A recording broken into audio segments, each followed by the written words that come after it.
오늘 매일 성경 제목은 은밀하고 사적인 죄까지입니다. 율법은 공동체가 하나님의 땅에서 일어나는 은밀하고 사적인 죄까지 공적으로 관여하고 적절하게 처리함으로 하나님의 땅이 더러워지는 일을 막으라고 요구합니다. 하나님께서 이스라엘 백성들에게 주신 율법은 개인이 하나님과의 관계에서 적용해야 할 말씀도 주시지만 특별히 오늘 본문과 같이 공동체의 문제, 또 사회적인 문제를 어떻게 다루어야 할지에 대해서도 말씀하고 있습니다. 오늘 우리가 사는 이 시대에 여러 사회적인 문제가 발생하면 사회를 하나로 통합하고 또 공동체가 유지되도록 사회나 국가가 노력을 기울이는 것을 볼 수 있습니다. 이런 문제가 발생했을 때 잘 처리하지 않으면 갈등이 불거지고 공동체가 깨지면서 사회는 혼란에 빠지게 되죠. 오늘 본문 첫 번째 주제는 범인을 알 수 없는 살인 사건이 났을 때 어떻게 이스라엘 공동체가 이 문제를 해결할 것인가에 대해서 말씀을 하고 있습니다. 1절입니다. 내 하나님 여호와께서 내게 주어 차지하게 하신 땅에서 피살된 시체가 들에 엎드러진 것을 발견하고 그 쳐 죽인 자가 누구인지 알지 못하거든. 살인 사건이 일어났습니다. 그런데 범인을 잡지 못했을 때 어떻게 할 거냐? 단순히 개인적인 문제이기 때문에 개인적인 문제로만 처리할 거냐? 오늘 본문은 그렇게 해서는 안 된다고 말합니다. 2절에 이렇게 얘기하죠. 너희의 장로들과 재판장들은 나가서 그 피살된 곳의 사방에 있는 성읍의 원근을 잴 것이요.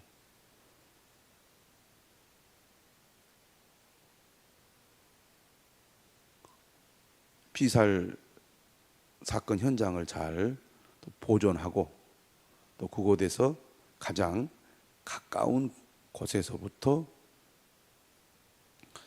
범인을 찾아내지 못했을 때 3절 이렇게 얘기합니다. 그 피살된 곳에서 제일 가까운 성읍의 장로들이 그 성읍에서 아직 부리지 아니하고 멍에를 매지 아니한 암송아지를 취하여, 농사나 일에 동원되지 않은 어린 송아지를 가리키겠죠.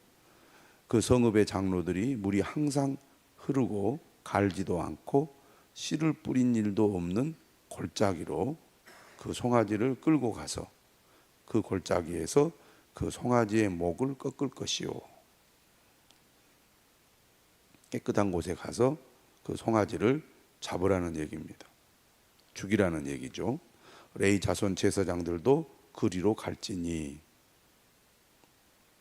그들은 내 하나님 여호와께서 택하사 자기를 섬기게 하시며 또 여호와의 이름으로 축복하게 하신 자라. 제사장이 하나님과 백성과의 이 중간에서 백성들의 죄를 하나님께 고하고 또 백성들의 죄를 용서받게 하는 역할을 하는 사람이죠.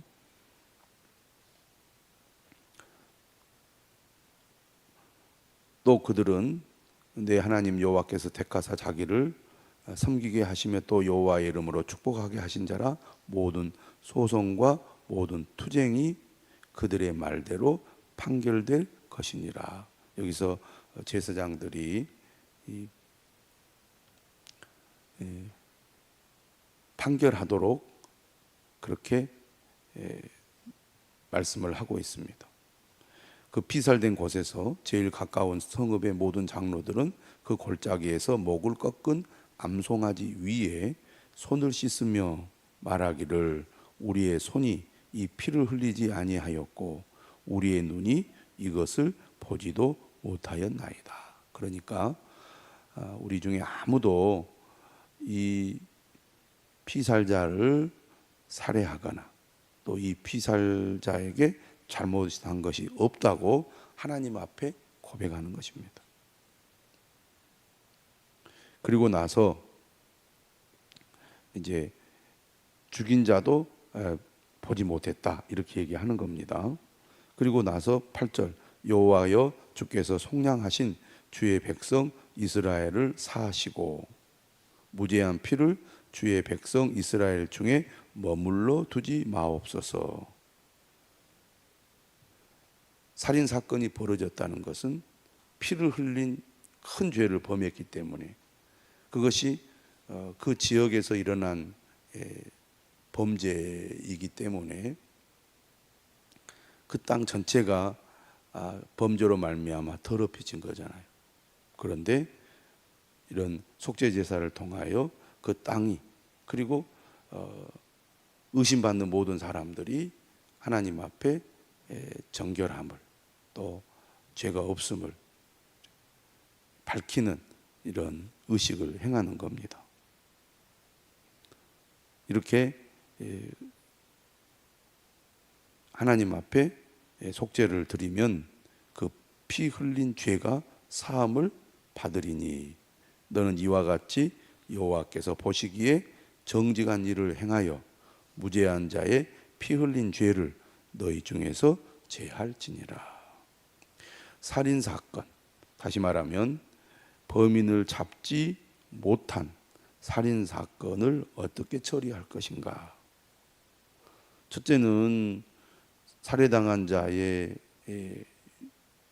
가족들이 얼마나 원통하고 슬프겠습니까? 그리고 우리 지역에 누가 분명히 죽였을 것이다 하는 의심을 가지고 이 지역 사회 공동체의 사람들을 바라봤을 거란 말이죠. 반대로 마을과 지역 사람들은 죽이지 않았음에도 불구하고 살해당한 자의 가족의 의심을 받는 거잖아요. 그러면 서로 간에 얼마나 신뢰가 땅에 떨어지고 또 불편한 관계 속에서 지내야 하겠습니까? 이런 모든 것들을 잘 해결하고 처리함으로써 이제 공동체가 하나가 되고 또 그런 모든 불편한 관계 또 의심의 관계 또 미움과 증오의 관계를 해소하여 이제 정상적인 사회 공동체로 만드는 노력들을 해야 된다 이렇게 말할 수 있겠습니다. 오늘 우리 사회에 이런 문제들이 얼마나 많이 발생합니까? 천안함 문제도 그렇고 세월호 문제도 그렇고 이태원 사건도 그렇습니다.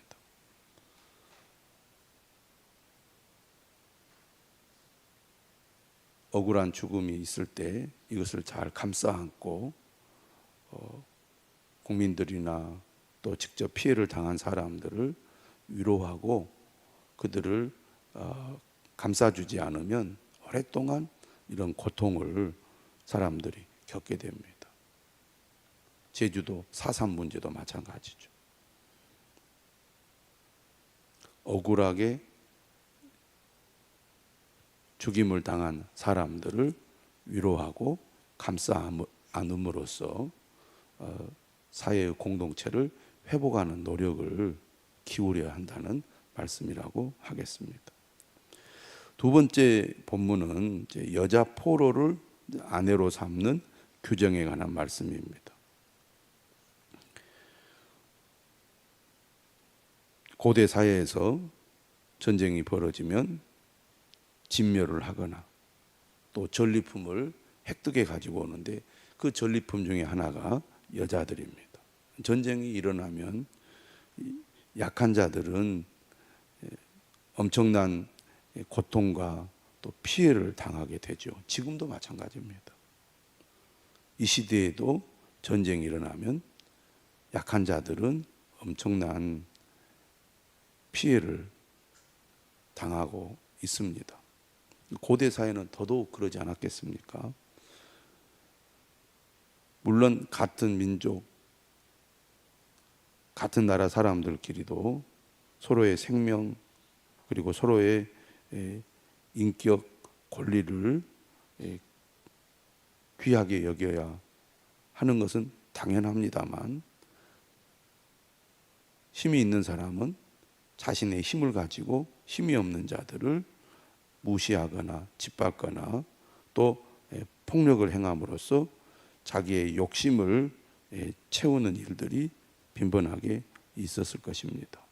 그런데 이런 건강한 사회 공동체는 이러한 일들이 발생하지 않도록 특별히 약한 자들을 보호해야 된다, 이렇게 말씀하고 있는데, 심지어 포로로 잡혀온 여자, 아내에 대해서도 그들의 그 인격적인 권리를 존중해야 된다고 말씀하고 있습니다. 어떻게 보면 고대 사회에서 이러한 규정은 매우 혁명적이라고 할 수가 있겠죠. 10절에 이렇게 얘기합니다. 내가 나가서 적군과 싸울 때에 내 하나님 여호와께서 그들을 내 손에 넘기심으로 내가 그들을 사로잡은 후에 내가 만일 그 포로 중에 아리따운 여자를 보고 그에게 연연하여 아내를 삼고자 하거든. 이제 포로로 잡혀온 여인을 아내로 삼을 때 어떻게 해야 되느냐? 그를 내 집으로 데려갈 것이요, 그는 그 머리를 밀고 손톱을 베고 또 포로의 의복을 벗고 내 집에 살며 그 부모를 위하여 한 달 동안 애곡한 후에 내가 그에게로 들어가서 그의 남편이 되고 그는 내 아내가 될 것이요. 포로로 잡혀간 사람을 존중할 뿐만 아니라, 그가 포로로 잡혀왔다는 것은 그의 부모나 가족들이 다 죽임을 당했을 것입니다. 그것을 이제 의미하는 거죠. 그러니 그 포로로 잡혀온 사람은 자기 부족이나 자기 민족이 말살을 당하고 또 전쟁 가운데 죽임을 당했을 때 얼마나 슬프겠습니까? 그래서 포로로 잡혀와서 노예로 사는 것도 참 불행한 일이지만, 이미 세상을 떠난 가족들에 대한 슬픔은 얼마나 크겠습니까? 그 포로를 아내로 삼아서 가족이 되게 하려면 그의 마음을 어루만져주고 또 위로해 줘야 한다는 얘기죠. 그의 인격, 비록 포로로 잡혀왔지만 그러한 사람들의 생명과 인권을 존중해야 된다는 얘기입니다. 약자를 보호하라는 얘기죠. 그래서 마치 무슨 짐승처럼 물건처럼 대해서는 안 된다는 것입니다.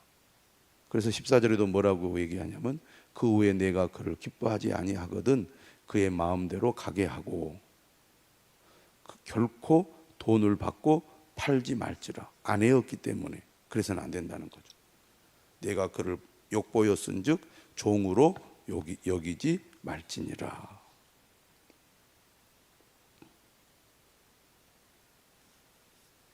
오늘날 우리 사회는 특별히 이제 외국인들이 와가지고 여기에서 일을 하고 또 정착을 합니다. 심지어 어떤 일들이 우리 사회가 지금 많이 있습니까?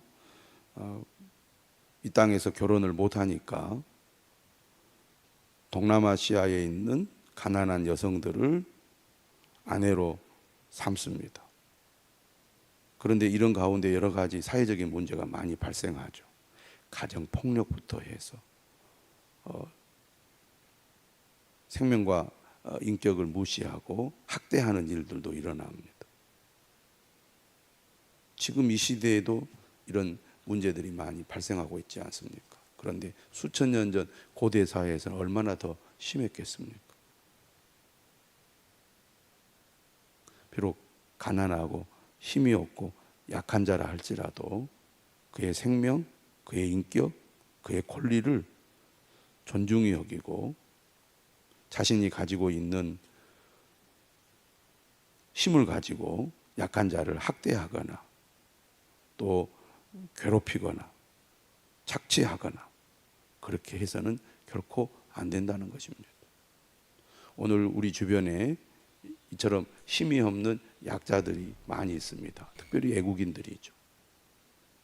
그들을 우리가 어떻게 대하고 또 존중해야 될지를 오늘 말씀은 가르쳐 준다고 하겠습니다. 세 번째 주제는 장자의 권리입니다. 어떤 사람이 두 아내를 두었는데 하나는 사랑을 받고 하나는 미움을 받다가 그 사랑을 받는 자와 미움을 받는 자가 둘 다 아들을 낳았다 하자. 그 미움을 받는 자의 아들이 장자이면 자기의 소유를 그의 아들들에게 기업으로 나누는 날에 그 사랑을 받는 자의 아들을 장자로 삼아 참 장자 곧 미움을 받는 자의 아들보다 앞세우지 말고 반드시 그 미움을 받는 자의 아들을 장자로 인정하여 자기의 소유에서 그에게는 두 몫을 줄 것이니 그는 자기의 기력의 시작이라. 장자의 권리가 그에게 있습니다. 감정적으로 기분에 따라 가정을 다스리지 말고 장자의 권리를 인정하라. 차별하지 말라. 그런 말씀이겠죠.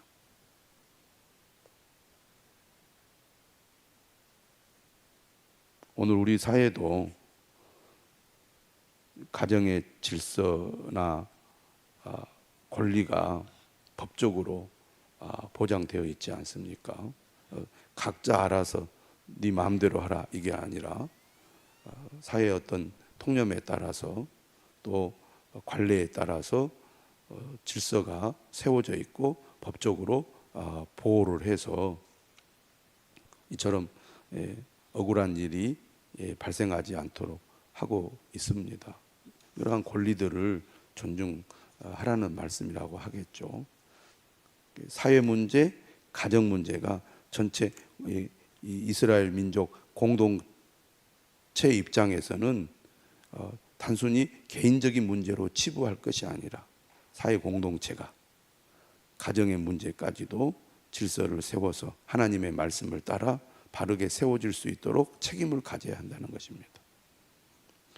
이 문제는 18절 이하에도 연결되고 있습니다. 사람에게 완악하고 패역한 아들이 있어 그의 아버지의 말이나 그의 어머니의 말을 순종하지 아니하고 부모가 징계하여도 순종하지 아니하거든 그의 부모가 그를 끌고 성문에 이르러 그 성읍 장로들에게 나아가서 그 성읍 장로들에게 말하기를 우리의 이 자식은 완악하고 패역하여 우리 말을 듣지 아니하고 방탕하며 술에 잠긴 자라 하면 그 성읍의 모든 사람들이 그를 돌로 쳐 죽일지니 이같이 내가 너희 중에서 악을 제하라. 그리하면 온 이스라엘이 듣고 두려워하리라. 패역한 아들이 말을 듣지 않으면 이 아이를 법적으로 또 처리해서 이스라엘 공동체가 악에 머무르지 않도록 하라는 얘기입니다. 다시 말하면 가정 문제는 단순히 가정의 문제가 아니고 사회적인 문제라는 얘기입니다. 오늘 이 시대에 가정의 문제가 심각하죠. 결혼을 안 하고 자녀를 낳지 않고 이런 문제부터 시작해서 아이를 낳고 키우려고 해도 여러 가지 환경과 조건이 제대로 갖추어지지 못하니까 결혼을 기피하고 또 출산을 기피합니다. 이것을 개인적인 문제로만 치부할 수 없다는 얘기입니다. 사회가, 국가가, 공동체가 이 문제를 심각하게 고민하고 해결해서